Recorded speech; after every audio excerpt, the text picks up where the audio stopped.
This is the Investor Connect podcast program. I'm Hall T. Martin. I'm the host of this show in which we interview angel investors, venture capital, family offices, private equity, and many other investors for early stage and growth companies. I hope you enjoy this episode. Well,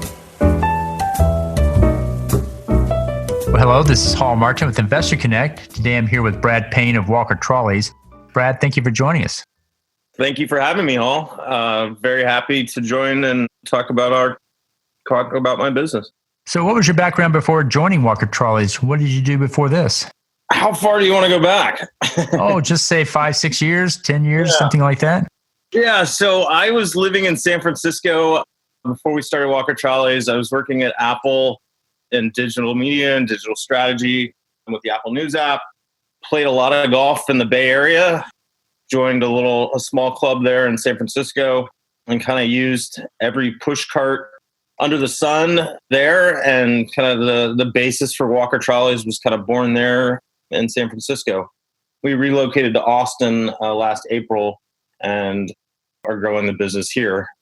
But it all kind of started there in San Francisco. Great. So what led you to start working in the golf equipment space? Why that one? Yeah, so it was a trip to Scotland where I was playing golf at the old course. Golf has been played at the old course since I think like 1502, so 500 plus years. And I was using a golf push cart, and it was green, neon green plastic, and I was just like, this just does not fit with the history and tradition of kind of the game as it's played over in Scotland. And kind of started looking around the industry because I had used all the push carts in the industry at my course in San Francisco. And I just said, this doesn't quite fit. Nobody's really kind of innovating. Companies are designing their push cart to be the smallest folding and not the coolest and best looking on the course. And so my brother-in-law, who's been designing strollers for the past 10 years, him and his partner, we kind of started cooking up the idea of what would we do differently, how would we innovate, and that's kind of where we landed with our first design for the Walker Trolley. Great. So you see a lot of people investing in this space. What's your advice for those who are investing in this space for the first time? What do you tell them to do before they write that first check? Yeah, I'd say a couple things. I think the first thing is within the golf equipment space, there's a lot of big manufacturers that do clubs and things like, clubs, balls, things like that. But I would say kind of more specifically in the golf push cart, golf equipment space, really look for companies that are innovating, companies that are adapting to the changing world, the growth of e-commerce and online retail. There's a lot of golf companies that are not kind of adapting to that. And I think the way that millennials shop and everything will change over the next 10 years. And I think companies that are really innovating within this space and trying to do something different and paying attention to the trends within the industry, those companies are really worth checking out.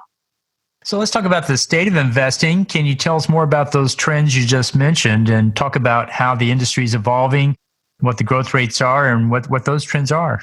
Yeah, absolutely. So kind of within walking golf, one of the big trends is just people are wanting to be more healthy these days, and that people walking a round of golf burns 900 and something calories. You can carry your golf bag over your back, but that can lead to back pain and shoulder pain, especially as we kind of age.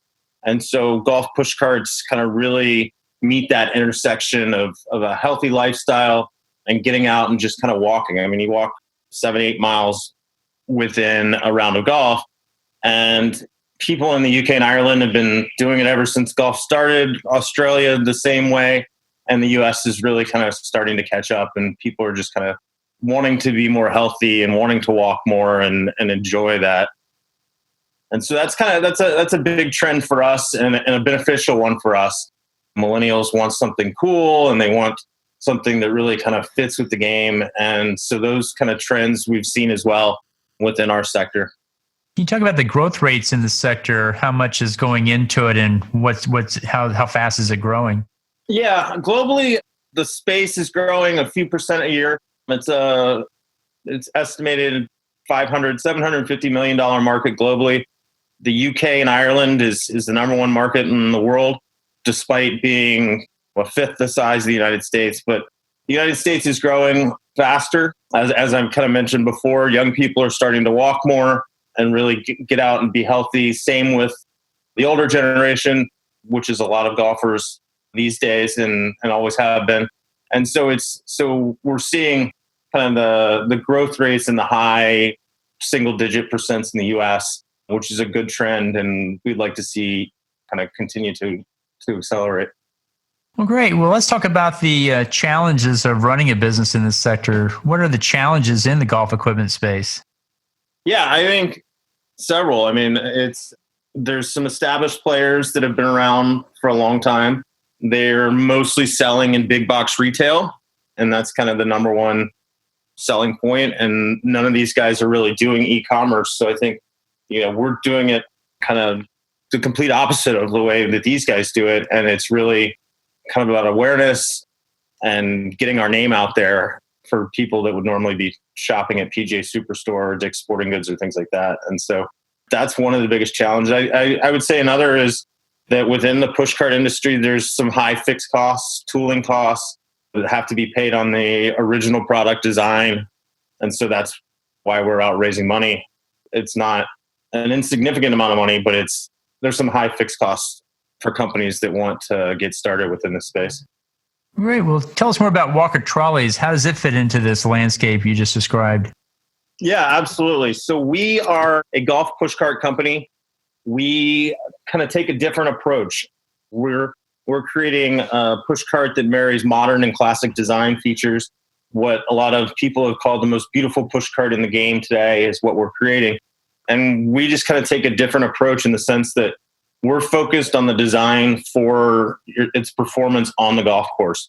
And a lot of our competitors are more focused on making it the smallest folding pushcart and ignoring kind of the overall appeal of the cart and its functionality on the course. And so we've kind of taken that different approach, designing for on the course.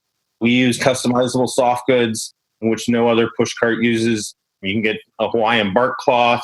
You can get tartan prints and tweeds and all kinds of cool designs to kind of customize and make the pushcart yours. And then also we're the simplest folding trolley in the market. One simple handle, one simple fold, whereas some of our competitors, I think one of our competitors has a 6-minute video on YouTube telling you how to fold up their trolley. So we've kind of taken just a very different approach in looking at what a pushcart can be. And so that's kind of the way we're looking at it. Great. So how did you come up with your innovations? What did you do that led you to the current design? Yeah. So the biggest thing was using every one of our competitors' pushcarts and kind of knowing what I liked and what I didn't like. There's a lot of plastic in competitors' pushcarts, and I didn't like that.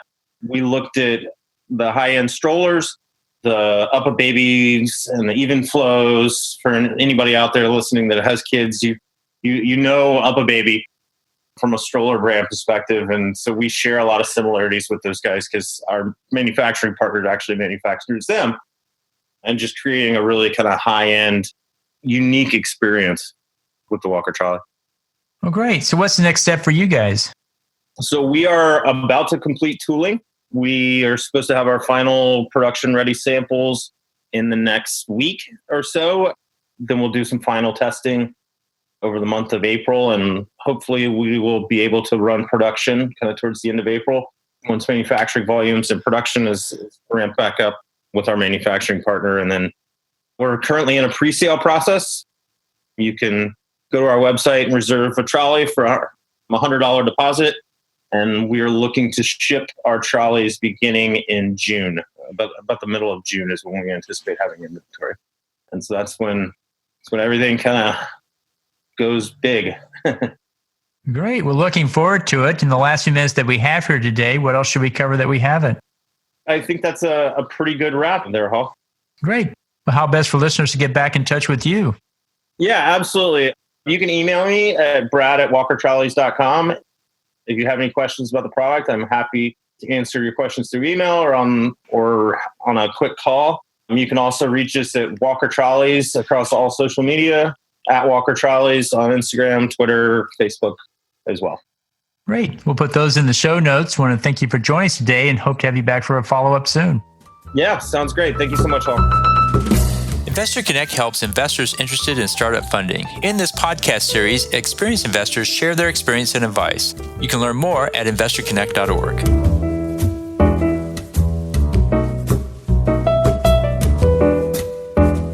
Hall-T Martin is the director of Investor Connect, which is a 501c3 nonprofit dedicated to the education of investors for early-stage funding. All opinions expressed by Hall and podcast guests are solely their own opinions and do not reflect the opinions of Investor Connect. This podcast is for informational purposes only and should not be relied upon for the basis of investment decisions.